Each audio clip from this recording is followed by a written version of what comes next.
Relax, relax. All you have is 3 cameras on you, brother. That's it. Just 3 Gotcha. cameras going, 3 cameras, All multiple right. microphones, about 80, 19, 30, 50 lights. My name is Gustavo Stebner, and this is LA Year One. This is my LA year one. Gotcha. My LA. My name is Gustavo Stebner, and this is my LA Year One. Woo, woo. Yeah. Brother. So, tell me about your first year in LA. Ooh, my first year in LA was 2005. I got here October 1st, 2005, on a scholarship to UCLA, Nice. screenwriting program. And I was fighting the feeling, man. I was living in New York, living it up out there, doing well. You know, if you can make it in New York, you can make it anywhere. And I figured that I could take that and take it to Los Angeles Right. and come to school at UCLA and be a Bruin.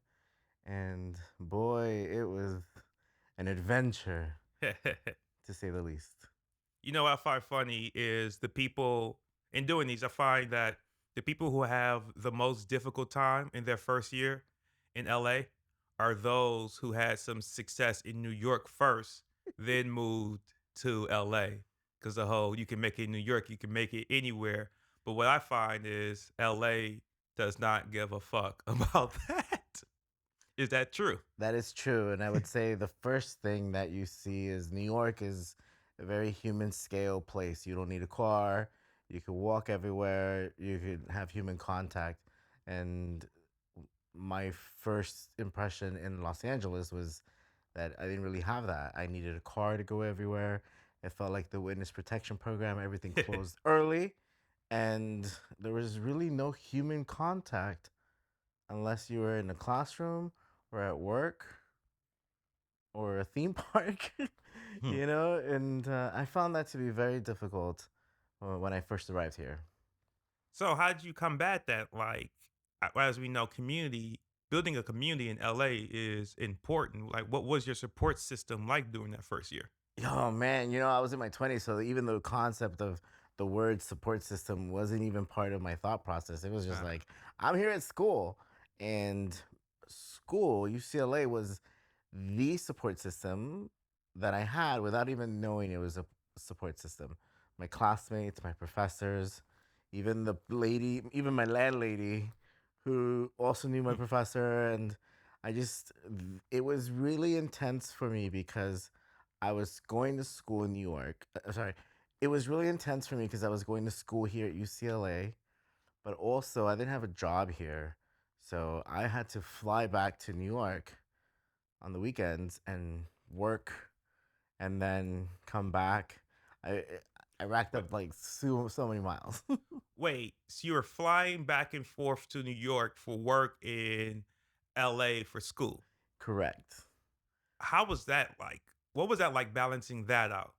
Oh my goodness, it was so exciting because like the truth is, full transparency, I was in love with this Italian woman in New York. Really? So keeping my job in New York allowed to facilitate income, but also allowed to have this long distance relationship while I was going to school at UCLA. And this was like 2005, where like the internet was around for a little while. Like it was around, but it's not like now. We still had flip phones. It wasn't like you could take online classes. That wasn't really that popular. It existed, Mm-hmm. but for me, what was really important was I really wanted to be on that UCLA campus. I really wanted to be in school with classmates and now my professors. And I figured I've always been a non conventional kid where I've always been displaced from family and school.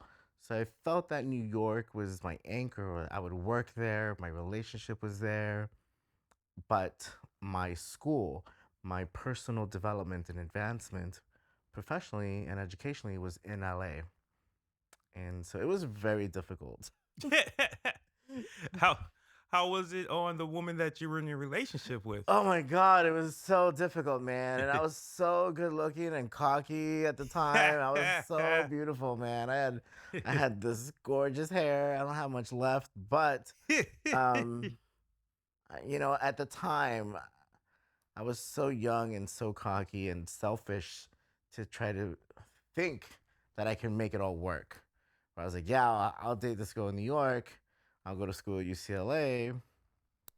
But of course, long distance relationships um, don't really work out that often. And I ended up meeting someone here in LA.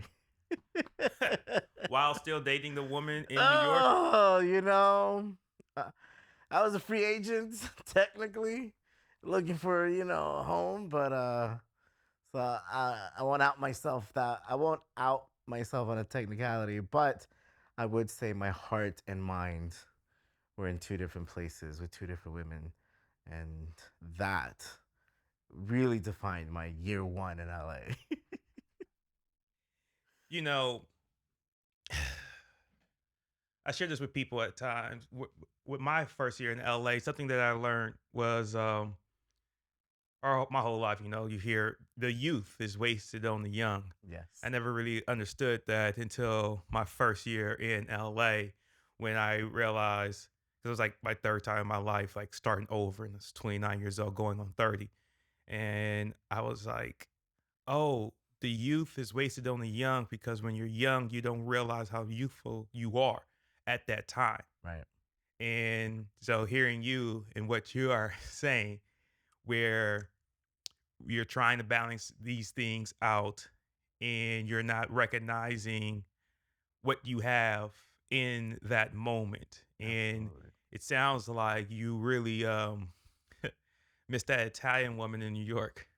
I did. I really missed that Italian woman in New York.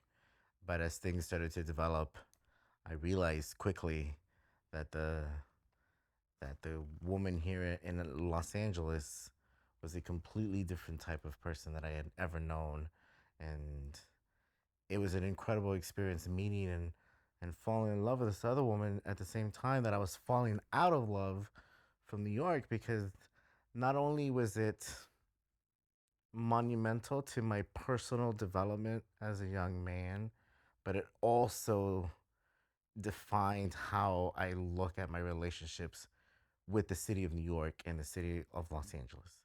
The way I always describe it is New York was always that city that I would love at first sight, and no matter how they treat me, I would always go back to.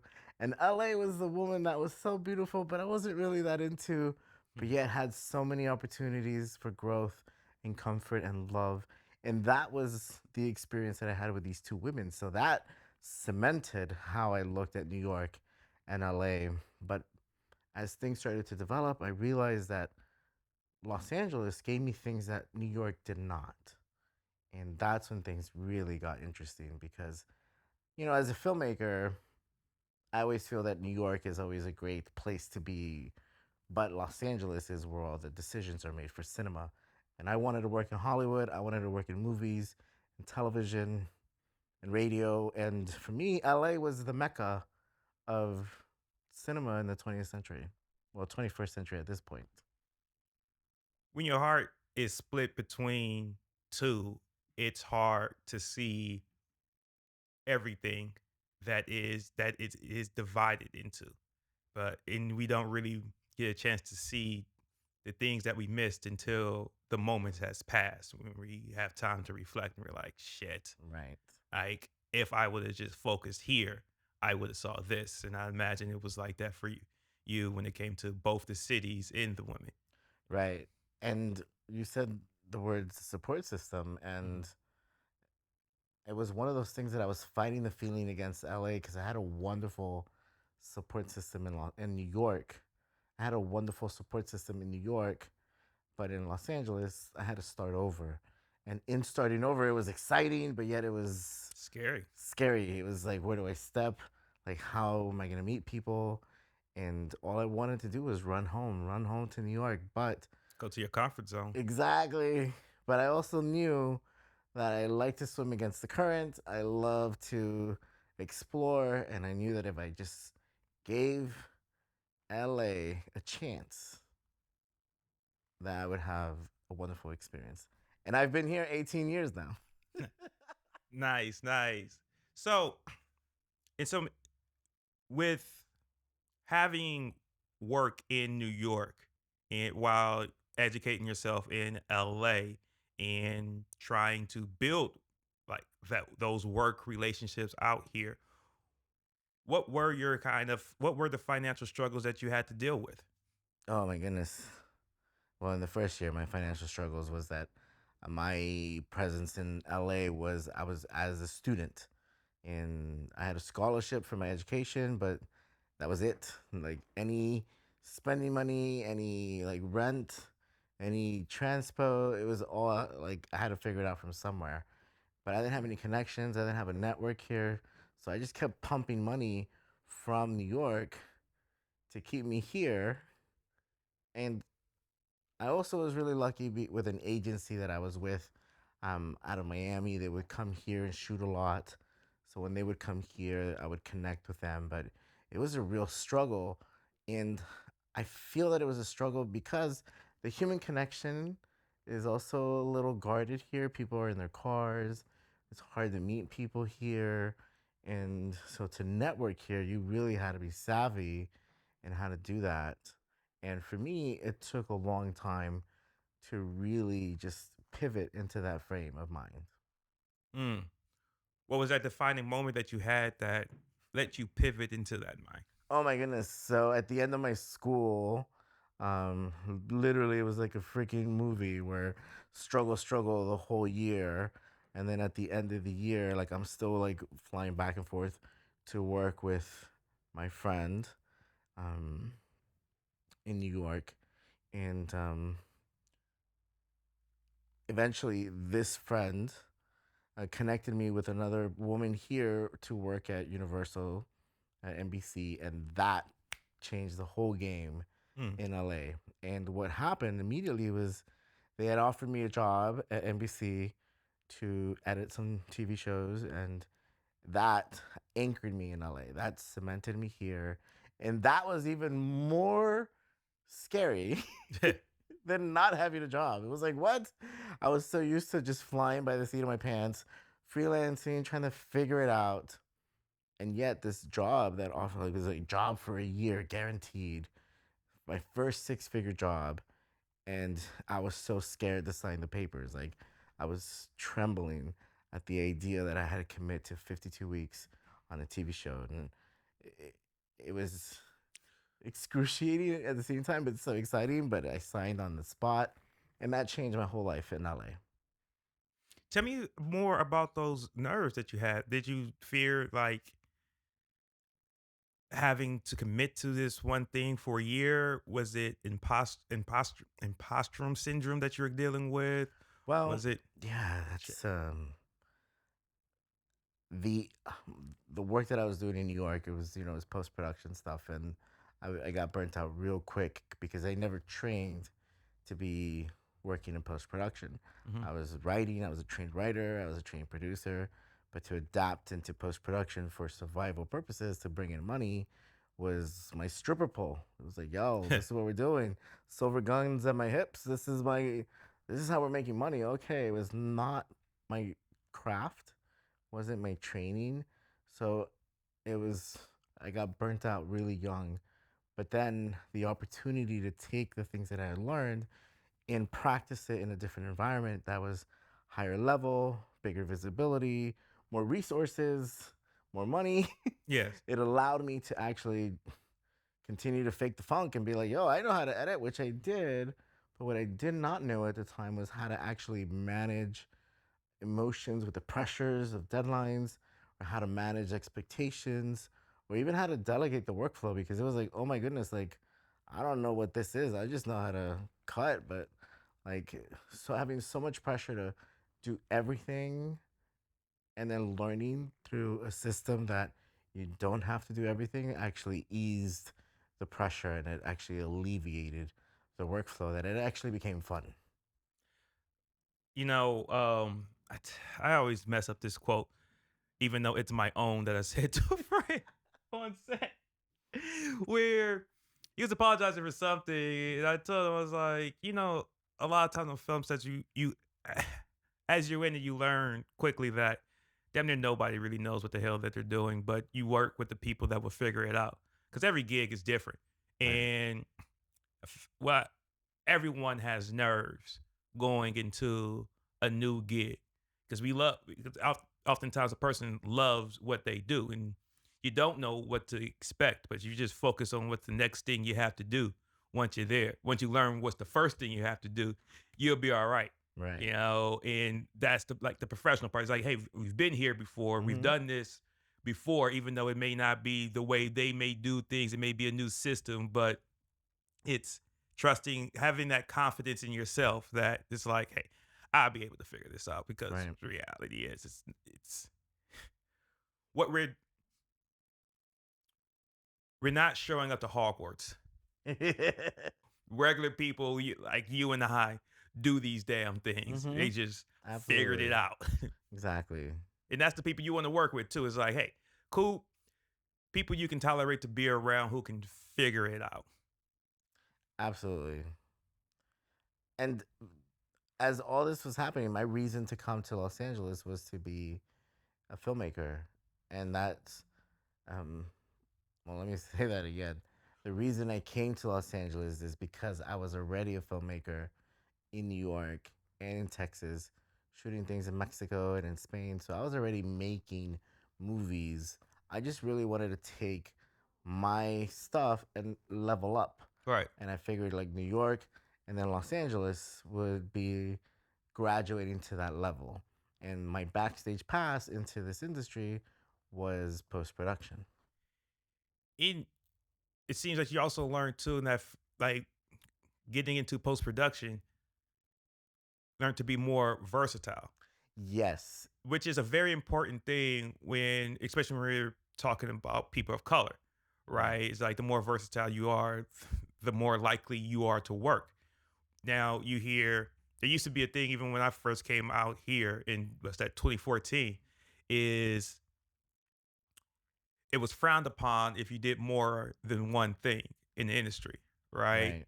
But you and I know that is a luxury that some people have to just Mm-hmm. focus on to do that one thing.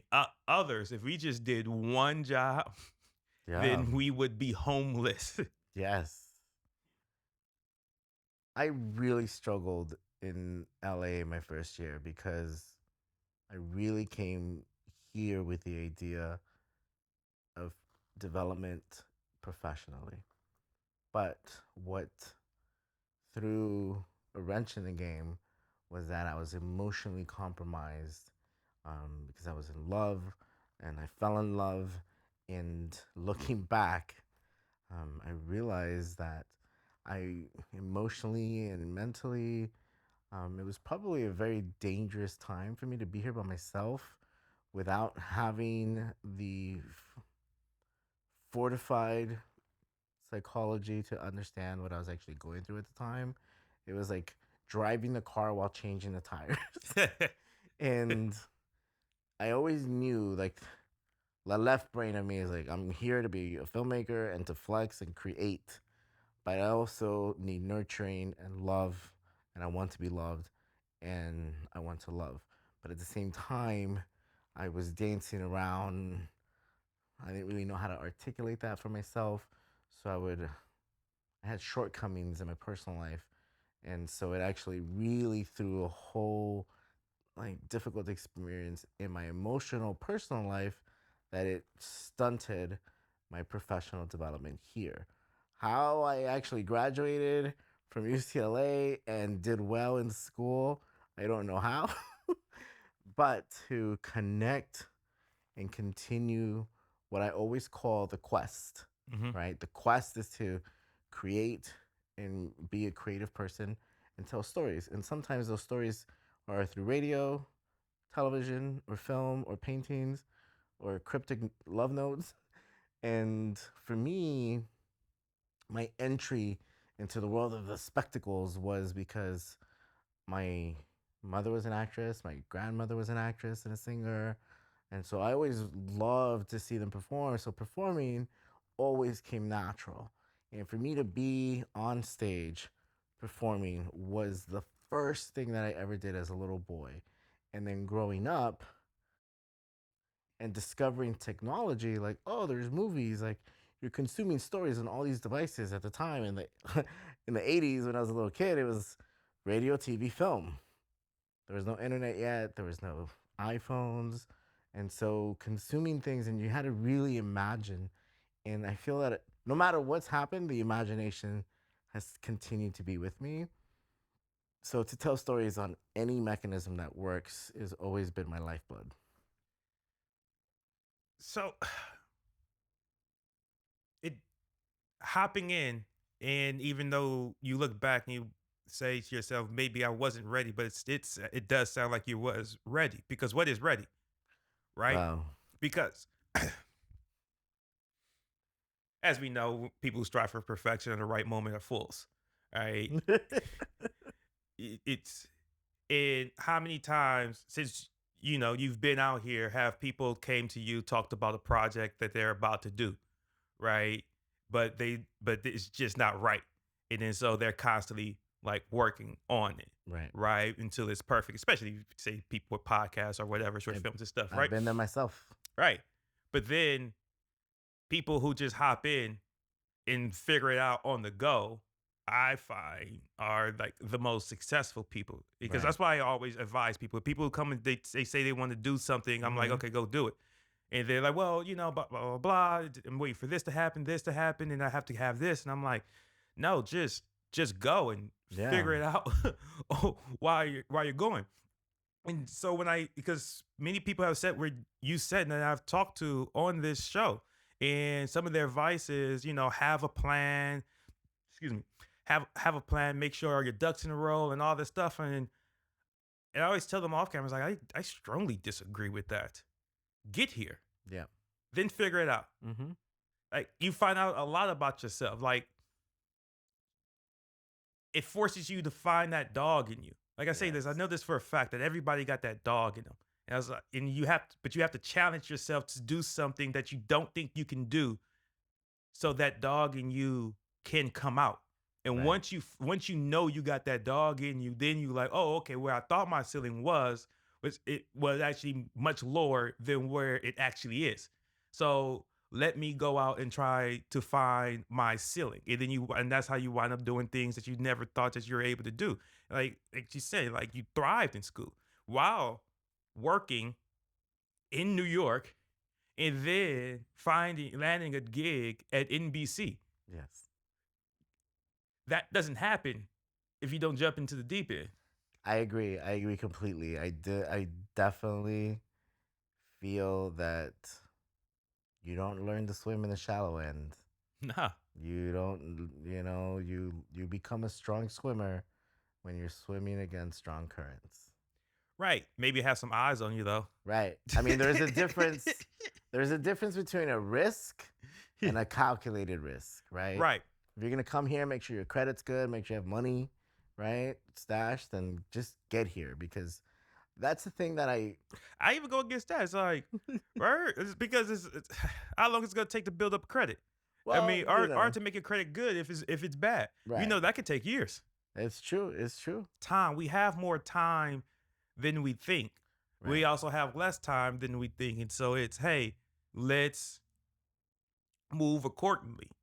Right? Right. Like I was just listening to Cat Williams saying a thing like, "Hey, truly live every day as your last."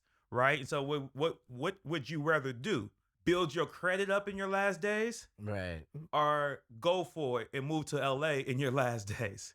Right. I'd rather come here in my last days, or my first days, Right, you right, know. But I think for me, it's like there's if I could do anything, looking back, if I could do anything differently, I think I would have just been a little bit more calculating. Um, but I also agree with you too. I feel like overthinking the plan maybe would have delayed my arrival here. Overthinking the plan might be more of a fearful thing, and maybe it's never realized, right? And but thinking about year one in LA, I it's interesting because now I've been here 18 years. I've worked at two movie studios, working at a place now. All those people that I used to work with in New York on my first year are now here, which is hilarious to me because all that whole job that I would fly back to do, all those people are now here. The technology is available to do this globally, right? If you want to be an editor and just edit, you can do it in small town Texas and you don't have to come here. But for me, it was never really about the work. It was about, I want to see the sunset on the Pacific Ocean. I want to smell the salty air. I want to take hikes in LA. Like, I don't want to hear about LA. I want to live it. And that's why I moved here. Beautiful. That's just shit. Um, fuck. There was something I was gonna follow that up with. What was it? Oh, I'm gonna hop around a bit and ask you, what are ways that you're challenging yourself today? Oh my goodness. I think my first year in LA and my current final year in LA, my latest year in LA, Yes, latest year. my Not yeah, your yeah. fi- This is what I have to say about that. My first year in LA and my latest year in LA are actually mirrors of each other. Mm. Exactly mirrors of each other, which I find mind boggling because I feel like I just time traveled through 18 years and I just event horizon to like a whole experience of like, oh my goodness, I worked at all these places and I've done all these jobs and I've like had all these people in my life and I thought I was secure because I had these jobs and I've made these projects and I thought I'd made it and realized it. But when you get laid off after merger, and yet you still are here with no job and you have to freelance and you're figuring it out, and now you have like 18 years of wisdom of your whole personal life and dating life, family life, and it's like, oh my goodness, year one LA, latest year in LA, it's the same year because now it's like, oh my goodness, I've been so conditioned to work in structure. And now when that structure is gone, I feel a little fearful some days where I'm like, oh my God, I'm not going to make it. But what really has kept me going in this latest year in LA has been my year one experience where it's like, oh, I've done this before. I flew across the country for a job, and like I've been all right. I could do it. I'm in my 40s now, so I move a little slower, but I think a little. I think 7 steps ahead now instead of like two, right? So I think the efficiency of my process is a little better. But in terms of like the soul searching, like, oh, is it worth it? Like I had this kid the other day in his 20s ask me if like this imposter syndrome or doubtful feelings ever go away. I told him no. They just manifest in different ways. It's Yeah. like all of a sudden you're on top of the world making 6 figures, working with all these elite top echelon people that are in the zeitgeist, and then all of a sudden you're laid off and you're like Rocky Balboa and Rocky Five, back to like over here. And it's like, how do you maneuver? And I think that the best way is to look back and look at the data. Oh, I've done this before. In year one as a student, I know how to do this. It's in me. Let me wake up the hustler again. So that's what's been my my latest year has been fully fueled by my year one. It's like you're waking up the hustler in you and pulling out that dog in you again. Right. Be- that's what you learned about yourself in that first year, right? Correct. And the only thing that I would say is different is that in year one, you're young in your 20s and you're navigating and you're building an emotional support system with your tribe. But almost 20 years later, you are actually probably more active as someone else's support system. So you give back. And I think that part to me is beautiful because, like, I don't think I'm like a guru of any kind, but sometimes I get questions and I'm, oh yeah, just try this, or maybe just chill here. And then I just realized like, oh my goodness, I'm holding space for younger people who are arriving here or been here or trying to figure it out. And that to me is like, it takes a village, right? Right. And you have to show up for each other. And it takes a village to raise a child. But what happens when that child grows up? Where does he belong in that tribe? Is he the warrior? Is he the doctor? Is he like the wise person? Or does he become the chief? Like what happens? Like, where is your place? And figuring that out for me, it's like, oh, I'm definitely not a warrior. I don't have Mm. it in me to go out and battle. I'm little, but also it's like I do have a gift to be a scholar. Like I can tell stories, and it's like, hey, this is my tribe of people. These are the people that I know. If I died tomorrow and people look in my phone, they could deduce like, hey, this is what this happened during this time period, because these stories are pretty cool. So something that wasn't present before in year one that I would imagine is now is things. Hmm. We acquire things and build Yes. over time when we are in LA, and that when we even in our lowest moments in our first year, that's not a thought at all because we Right. don't really have anything, right? Correct. So as now in year 18 and you've built these things that can go away like that due to lack of work because Right.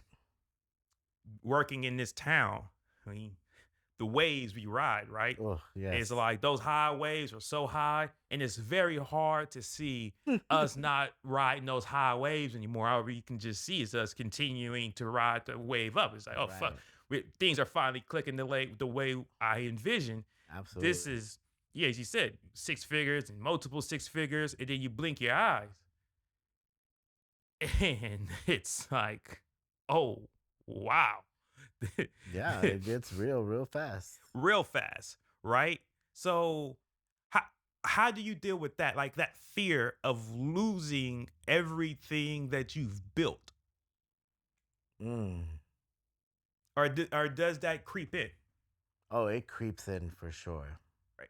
It creeps in, and I think whether I think everything that we do in life or that we want to do um, springs from desire, but the other component to that experience is timing, right? And it's like, what's important right now? In year 18, losing certain things doesn't scare me that used to scare me in year one, right? And now, what's very interesting for me is I have a niece who came here for a year, or she's been here longer, but in her year one, I was that support system. I was the guide for her to arrive in her like on her 18th year as an 18-year-old and be here for the like first year of adulthood and show her what life outside of small town Texas is possible. And when you have a niece who's 18 years old in her year one of LA, you realize really quickly what's important. Mm, And certain things like internet, losing that, I'm not that scared. I have a device that has it, right? But losing my health, that scares me the most because then it's like, how do I show up for my niece or other people, right? And it's like, so healthy habits are more important to me now than they used to be 20 years ago because I was invincible 20 years yeah, ago. And now it's like, oh, yeah, I'll put down this soda because I'm looking at this 18-year-old daughter of mine figure.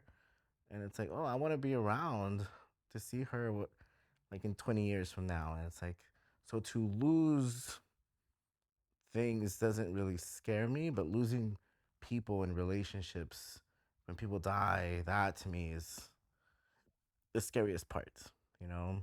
yeah, So, but there's certain things that are essential here, like, you know, I feel that as a storyteller or any person who has tools, right?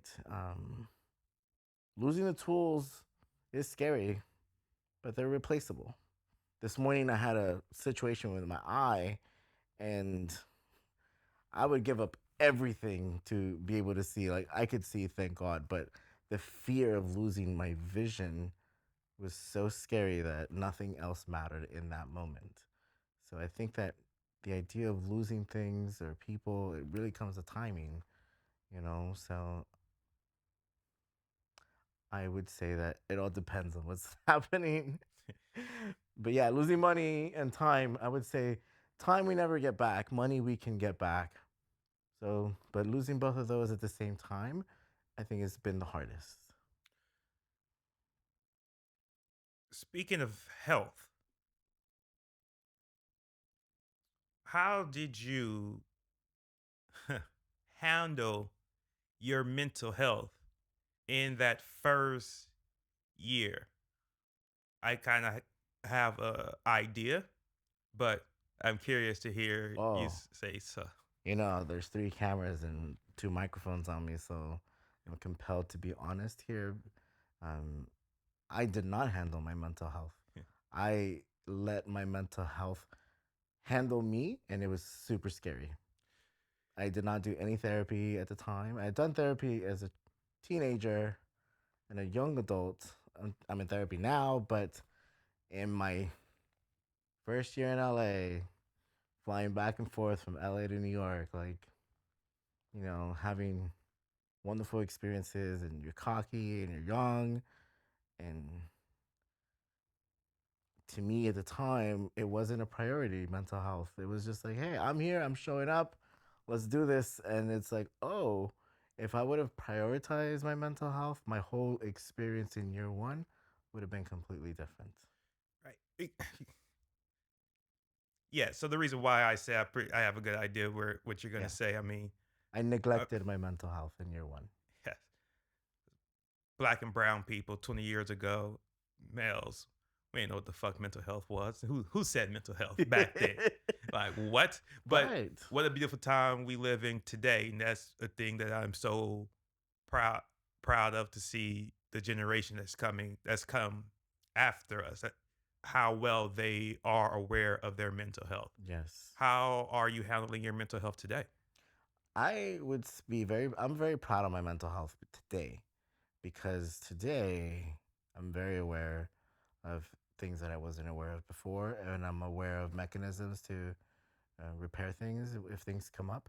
But more importantly, I have these mechanisms in place to be able to see things unfold in real time and understand that triggers are inevitable, and lashing out during a trigger is like, the trigger is not important. It's how you manage the trigger that's important. Nobody can upset you, right? Your Mhm, own value system of how you add value to information that you receive upsets you, mhm, right? So those things, it's like, oh, someone says something to me, if I'm emotionally invested in with them, it's gonna affect me differently than if a stranger says it, right? So to me, like, I'm very proud of a lot of mental health work that I've done over the years, and I would say that because I addressed my mental health over the last decade, it's actually kept me here 18 years, because the dark part of year one is that my mental health was so neglected that after I finished school, and in between finishing school and NBC, right? Any movie, right, that you watch, there's different act points, and there's always that big gloom at end of act two where it's like, what's gonna happen with the protagonist when everything's falling apart? And things fell apart in year one for me. Like, these two women in New York and LA, lost them both, of course, because that's what happens when you neglect one and you don't really show up for the other one, and your integrity is compromised because you're trying to figure it out. I didn't have the honesty to say, hey, you know what? I'm moving to LA. Maybe we shouldn't date anymore, or even perceive that we're dating, right? The perception of something is so much more dangerous than the reality, because that can cause suffering. And at the time, I didn't understand that. It was like, oh, yeah, I'm dating this person in New York, but you're really not, because you're not there. It's impossible when you're not there. And then, yeah, you meet someone here and it's like, hey, I'm into you and I want to date you, but I'm scared, so I'm just gonna say things that are implied and not really be full in integrity because and it was damaging. It was damaging, and of course, the darkest part of LA, year one, is that after those failed relationships and school ended, I had nothing to do.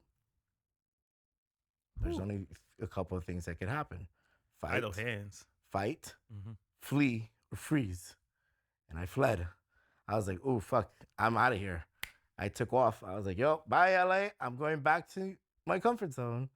And I went back to New York for a hot second. And in that hot second, I was like, I was free falling emotionally. I was like, oh my God, I don't know where I belong. Oh, God, put me wherever you want me to be. And just trying to, I was disassociating before I even knew what that word meant. Mhm. And trying to figure out where I belonged. And my mental health was so bad that I was waiting for validation from external sources to say, hey, you belong here, right? And finally, thank God, one of those external sources happened where it's like, hey, come to NBC. We like what you do. Okay. Year one was like, all right, I didn't die. But 18 years later, it's like, oh, you don't have to wait for external validation. That comes from within. Yes. It's like if someone in small town Texas is like, hey, I want to live in LA, I have legs, I have my health, I can get on a plane and go. It's so easy to get here. Staying here is another challenge. Mhm. It's like you gotta learn to swim. True. A lot of filmmakers I talk with, and even of course myself, I battle this. So, do you identify as a filmmaker? Absolutely. And in your first year, you were really finding your identity as a filmmaker, Correct. and you wrap your and throughout your years in LA and working in the industry as you continue to find yourself as a filmmaker. But what is your identity outside of being a filmmaker? Well, that is a great question because it was like this being a filmmaker was like this leather jacket where it's Right. like, yo, I put on this filmmaker cloak. I navigate through the city. I'm a filmmaker. I'm a filmmaker. Lifts the confidence to talk to all kinds of people. And without that filmmaker uniform or presence, I'm just really a shy boy who is over here trying to enjoy pretty things in life and how to express himself. And one of the most helpful things that I learned in LA was that I don't have to be a filmmaker 24/7. I could take off the jacket. I could be like, hey, nurturing my mental health it taught me that to be a filmmaker every day can be very disappointing. It can be very frustrating. And sometimes you just need to be a human being and nurture yourself and provide the needs for you. And during like certain times, you learn to do that where it's like, hey, I don't need to put together a whole production to express this idea. Sometimes the idea could be expressed by journaling, by making a phone call to someone you love and being able to just disrobe that pressure of being a filmmaker was one of the most like relieving things that I could do. So now it's like, yeah, I'm a filmmaker Monday through Thursday. After that, don't call me unless we're like hanging out for reals as friends.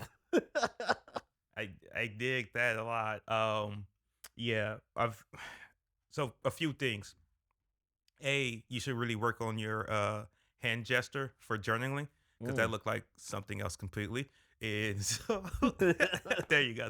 Make it remember, show big movement shows up on Check. camera. Check, Small please. movements don't show up as we think they may Right. show up. um, but I'll give you some B-roll. what a large reason why I love to just ask people that question, and it also kind of goes back to that when you said that you're not a warrior, but I look at filmmakers oftentimes when we wrap our identities up so much until our profession slash passion we are, say, film warriors, right? But when we're not working, we are a warrior without a war to fight. Mm, And so depression creeps in because you have nothing to mm, do. You're just sitting with idle hands. yep. And then doubt creeps in. And then that's how dark days go into we this is what leads us to some dark times. Right. And so what are the other things in your life today that you find your identity in that is outside of filmmaking besides your mental health? What are activities Mm. that you do? What are passions that you have that are outside of filmmaking? Passion number one the last 7 years has been being a dog daddy. I have a dog, a French bulldog, and just having her and being just like having a companion and interacting with her over the last 7 years really does wonders for my experience with another heartbeat next to me. And so being able to connect with um, other dog people, and it's really been great because it opens up a whole different avenue for me. Being able to produce a podcast has been something that really put the glue into the creative process for me because uh, I always I've always known you can't make a movie 24/7, and I've always known that you can't really paint every day. And it's like we fluctuate. There's ebbs and flows of creativity, but sometimes there is an ability to have conversations like this where I learn from you, you learn from me, listeners learn from us, and being able to put together a show that was a radio format show, podcast, radio show, talk show, reinvigorated a lot of the creative process for me because it anchored a ritual experience where it's like, hey, I don't have to collaborate with 37 people to make a movie. I can collaborate with one person for one day and really connect on a human spirit, human Mm. level. And looking back at year one, it's like that's what I was always missing in LA year one. I was like, oh my God, I'm here by myself. How do I connect to human? How do I establish human connection? And that's really what it came down to in year one.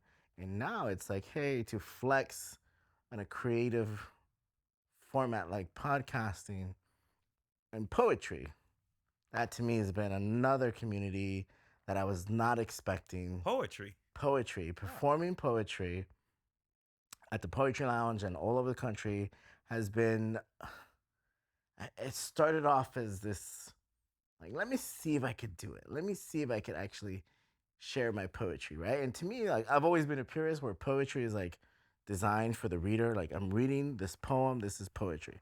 But once you hear it performed, once you see it performed, it morphs from poetry to like spoken word. It's still poetry, but it's no longer entering your brain with your own sensibilities. It's being delivered directly by the writer, Hmm. so you absorb it in a different way. And this poet the poetry space is a sacred space because it's these wonderful conversations that are very triggering, very deep, very profound, and yet also a cross section of humanity. And it allowed me to finally be able to take all this therapy, right, all this life experience, and put it into one forum. And it was poetry in the performance venue, right? And it reestablished my connection to this little boy who loved performing as a little kid on stage, and to actually come full circle and be like, hey, editing has been great. It's allowed me to stay in the game, and like shooting stuff has been great, but really sharing, to me, being a filmmaker is the equivalent of being a philosopher. It's like, what do you have to say? Right. And who is going to listen to you? And who are you going to listen to, right? Because as filmmakers or any creative people, as we're learning, we're just mirroring what we see, right? Well, we see certain filmmakers that influence us. And then what happens when we finally have the megaphone, the camera? the stage, when we have the floor, what are we going to say? And to me, philosophizing about LA year one or LA year 18, it's a whole different like depth of experience because poetry saved my life in that sense where it taught me to hold space for others, more importantly, because you first discover poetry as an audience member. And then it allowed me to have the confidence to create. And boy, when I get up on that stage, first time or the ninth time, even now, I'm still nervous.